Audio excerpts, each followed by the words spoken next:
Like ಮಾಡಿ ಹಾಗೆ subscribe ಮಾಡಿ. ಇನ್ನು ಕತೆಗೆ ಹೋದರೆ, ಅದು ನಾನು SSLC ಓದ್ತಾ ಇದ್ದೆ. ಆಗ ನನಗೆ ವಯಸ್ಸು ಒಂದು 15 ವರ್ಷ ಇರಬಹುದು. SSLCಯಲ್ಲಿ ನಮಗೆ ಈ ಸ್ಪೆಷಲ್ ಕ್ಲಾಸಸ್ ಅಂತ ತಗೊಳ್ತಾ ಇದ್ದರು. ಸಂಜೆ 4:15 ಆದರೆ ಸ್ಕೂಲ್ ಬಿಡ್ತಾಯಿದ್ರು, ಮತ್ತು 5:15 1 ಅವರ್ ಬ್ರೇಕ್ ಕೊಟ್ಟು ಸ್ಪೆಷಲ್ ಕ್ಲಾಸಸ್ ತಗೊಳ್ತಾಯಿದ್ರು.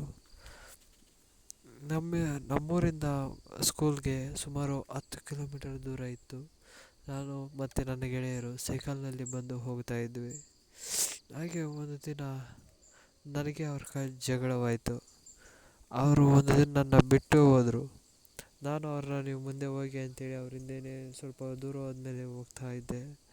ಹಾಗೆ 2-3 ದಿವಸ ಇದೇ ಥರ ಆಗ್ತಾಯಿತ್ತು. ಒಂದು ದಿವಸ ನಾನು ಅವ್ರ ಮೇಲಿಂದ ಕೋಪಕ್ಕೆ ಬೇರೆ ರೂಮ್ಗೆ ಹೋಗಿ ಓದ್ಕೊಳ್ತಾ ಇದ್ದೆ. ಮತ್ತು ನಮ್ಮ ಸರು ಅವರನ್ನು ನಿಮಗೆ ಟೈಮ್ ಆಯ್ತು ನೀವು ಹೋಗಿ ಅಂತ ಕಳಿಸ್ಬಿಟ್ರು. ಆದರೆ ನಾನು ಮೇಲೆ ಇದ್ದರಿಂದ ನನಗೆ ಗೊತ್ತಾಗಲೇ ಇಲ್ಲ. ಹಾಗೆ ಅವರು ಕೂಡ ನನ್ನ ಕರೀದೆ ಹೊರಟುಬಿಟ್ಟಿದ್ರು.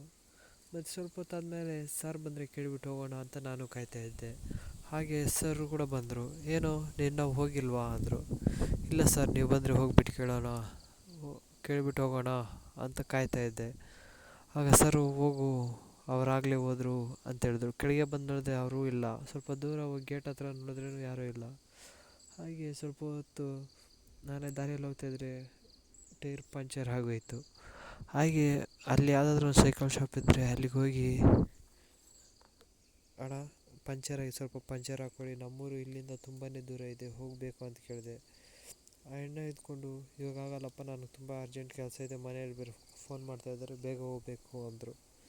ಮತ್ತು ನೀನು ಈ ಸೈಕಲ್ನ ಇಲ್ಲೇ ಬಿಟ್ಬಿಟ್ಟು ನನ್ನ ಸೈಕಲ್ ತೊಗೊಂಡೋಗು ಅಂದರು. ಆ ಅಣ್ಣ ನಮಗೆ ತುಂಬಾ ಪರಿಚಯ ಇದರಿಂದ ಈ ಥರ ಹೇಳಿದ್ರು. ಮತ್ತು ಹಾಗೆ ನಾನು ಸೈಕಲ್ ತೊಗೊಂಡೋಗ್ತಾ ಇದ್ದರೆ ಸಡನ್ನಾಗಿ ಒಂದು ತೋಪು ಬಂತು. ಅದು ನಮ್ಮೂರು ದಾರಿ ಮತ್ತು ನಾನು ಹೋಗೋ ಸ್ಕೂಲ್ ಮಧ್ಯದಲ್ಲಿದೆ. ಅದು ನಮ್ಮೂರ ಹತ್ರನೇ ಇದೆ. ಅಲ್ಲಿ ತುಂಬಾ ಬೆದರು ಪೊದೆಗಳು ಮತ್ತು ಆಲದ ಮರಗಳು ಇದ್ದವು. ಅಷ್ಟು ದೂರ ಹೋದ್ಮೇಲೆ ಸಡನ್ನಾಗಿ ಲೈಟು ಆಫ್ ಆಗೋಯಿತು ಮತ್ತು ಸೈಕಲ್ ಚೈನ್ ಬಿದ್ದೋಯಿತು. ನಾನು ಅದನ್ನು ನೋಡೋಂತರ ಲೈಟ್ನ ರೆಡಿ ಮಾಡಿದೆ, ಲೈಟ್ ಏನೋ ಆನ್ ಆಯಿತು. ಆದರೆ ಸೈಕಲ್ ಚೈನ್ ಮಾತ್ರ ಬಿದ್ದೇ ಹೋಗಿದೆ. ಅದನ್ನು ನೋಡಿ ನಾನು ಸುತ್ತಮುತ್ತ ಯಾರಾದರೂ ನಮ್ಮನ್ನು ನೋಡ್ತಾ ಇದ್ದಾರಾ ಅಂತ ಅನಿಸುತ್ತೆ ನಮಗೆ. ಆಗ ನಾನು ನೋಡಿದೆ, ಯಾರೂ ಇದ್ದಿಲ್ಲ. ಮತ್ತು ಸ್ವಲ್ಪ ಹೊತ್ತಾದ್ಮೇಲೆ ಅಂದರೆ ಆಗ್ತಾಯಿದ್ದೆ. ಹಾಗೆ ಅದು ಯಾರೋ ಒಂದು ಬೆದರು ಪೊದೆಯಿಂದ ಇಳಿದು ಬರ್ತಾ ಇರೋ ಥರ ಅನ್ನಿಸ್ತು. ಹತ್ತು ಕಡೆ ನೋಡಿದೆ. ಹತ್ತು ಕಡೆ ನೋಡಿದ್ರೆ ಒಂದು ಭಯಂಕರವಾದ ಆಕಾರ. ನಾನು ಇಷ್ಟು ದಿವಸದಿಂದನೂ ಇದಕ್ಕೆ ಕಡೆ ಓಡಾಡ್ತಾಯಿದ್ರು. ಈ ಜಾಗ ನನಗೇನು ಗೊತ್ತೇ ಇಲ್ಲ. ಯಾಕಂದರೆ ಅದ್ರ ಹಿಂದ್ಗಡೆ ಒಂದು ಸ್ಮಶಾನ ಇದೆ. ಅದು ನಾನು ಯಾವತ್ತೂ ನೋಡಿರಲಿಲ್ಲ. ಅದು ಬೆದರು ಪೊದೆಗಳೆಲ್ಲ ಅಡ್ಡ ಇರುತ್ತೆ, ಹಾಗಾಗಿ ನನಗೆ ಗೊತ್ತಿಲ್ಲ. ಆಮೇಲೆ ಬರ್ತಾಯಿದ್ದ ಆಕಾರ ನೋಡಿ ನನಗಂತೂ ತುಂಬಾ ಭಯ ಆಯಿತು. ಅದು ನಾನು ಅದ್ರ ಕಡೆಯೇ ಬರ್ತಾ ಇರೋ ಥರ ಅನಿಸಿ ನಾನು ಸುಮ್ಮನೆ ಮನಸ್ಸಲ್ಲಿ ದೇವ್ರನ್ನ ತಿಳ್ಕೊಂಡಾಗೆ ಕೂತ್ಕೊಂಡಿದ್ದೆ. ಅದು ನಾನು ಹತ್ರ ಬರ್ತಾಯಿದ್ದಂತೆ ನನಗೆ ಭಯ ಜಾಸ್ತಿಯಾಗಿ ಹೃದಯ ತುಂಬಾ ಜೋರಾಗಿ ಹೊಡೆದುಕೊಳ್ತಾ ಇತ್ತು. ಹಾಗೆ ಸ್ವಲ್ಪ ಹೊತ್ತು ನೋಡ್ತಾ ಇದ್ದೆ, ನಾನು ಅದ್ರ ಕಡೆಯೇ ನೋಡ್ತಾ ಇದ್ದೆ. ಆಗ ಯಾರೋ ದಾರಿಯಲ್ಲಿ ಬೈಕ್ನಲ್ಲಿ ಬಂದಾಗ ಅನಿಸಿ ಲೈಟ್ ಕೂಡ ಬೀಳ್ತಾಯಿತ್ತು. ಆಗ ಅವರು ನನಗೆ ಗೊತ್ತಿದ್ದರಂದರೆ, ಏನಪ್ಪ ಇಲ್ಲಿದ್ದೀಯಾ ಅಂದರು.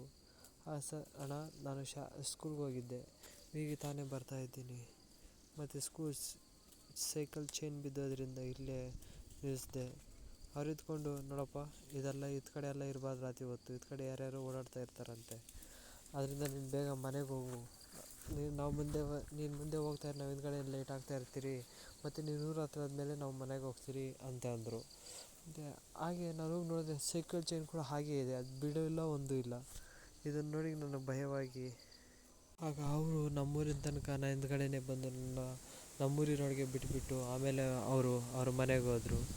ನನಗಂತೂ ಅವತ್ತು ಆ ದಿನ ನಾನು ಇನ್ನಿಲ್ಲ ಏನೋ ಅಂದ್ಕೊಂಡೆ. ಮತ್ತು ಈ ವಿಷಯ ಎಲ್ಲ ನನ್ನ ಫ್ರೆಂಡ್ಗೆ ತಿಳಿದು ನಾನು ತುಂಬಾ ಭಯ ಬಿದ್ದರಿಂದ ಅವರು ಬಂದು ಹಾಗೆ ಮುಂದಿನಂತೆ ಆದ್ವಿ, ಎಲ್ಲರೂ ಫ್ರೆಂಡ್ಸ್ ಆದ್ವಿ. Thank you. ನಮ್ಮ ಚಾನಲ್ಗೆ ಈ ಕಥೆ ಇಷ್ಟ ಆದರೆ ನೀವು ನಮ್ಮ ಚಾನಲ್ಗೆ ಸಬ್ಸ್ಕ್ರೈಬ್ ಮಾಡ್ಕೊಳ್ಳಿ. Thank you friends. ಹಾಗೆ ವಿಡಿಯೋಗೆ ಲೈಕ್ ಮಾಡಿ.